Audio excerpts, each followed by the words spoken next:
High বন্ধুরা, আজকে জানো কত ফুল হয়েছে। অনেকগুলো ফুল হয়েছে, বেল ফুল হয়েছে আজকে। তো গাছ থেকে তুললাম। তো আজকে মায়ের পুজো, আমাদের এখানে মা শীতলার পুজো আজকে। তো আজকে রান্নাবান্নার কিচ্ছু ঝামেলা নেই, ঠান্ডা উপোস আজকে।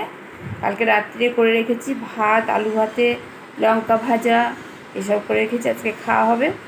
আজকে কাজ নেই, ঠান্ডা ভাত। তো ভাবছি কোথায় যাই সারাটা দিন ভালো লাগছে না। ঘরে কাজ থাকলে কাজ করা যেত, রান্নাটা তো একটা বড় কাজ বলো। তো আজকে ভাবছি মেলায় জন্যই ওখানে ঘুরে আসবো।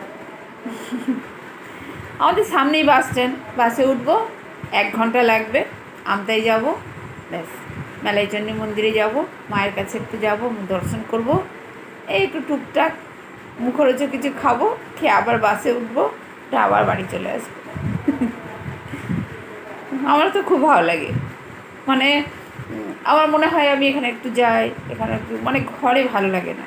সত্যি কথা বলতে কি, ছুটির দিনে একদম ভালো লাগে না। এই তো তোমাদের সাথে কথা বলি, তোমরা তো কেউ কমেন্টই করো না, কিছুই করো না। যাকে তোমাদেরকে তো আমি আমার নিজের লোক ভাবি, তাই তোমাদেরকে সব জানাই।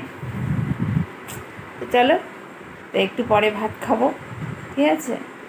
আর আমার ওই পাখিগুলোকে সব খেতে দিলাম, খাচ্ছে সব। আমার কুচুগুলো সব এসেছিলো, কুকুরগুলো, তাদেরকে খেতে দিলাম। এই সব নিয়ে থাকি বন্ধুরা, আর একটু তোমাদের সাথে একটু বকবক করি, ব্যাস। এটাই আমার জীবন, ঠিক না বলো? এটাই তো ভালো, কারোর সাথে বাঁচে না থেকে, কারোর সম্বন্ধে কোনো কথা না বলে, এটাই তো ভালো, তাই না? তোমাদের কি মত? ঠিক তো? তো চলো বন্ধুরা, একটু খেয়ে নিই, একটু তাড়াতাড়ি বেরোবো। আমি, আমার ছেলে, আমার গপু ছোনা, আমার দুটো ছেলেকে নিয়ে বেরোবো, ঠিক আছে? চলো, টাটা।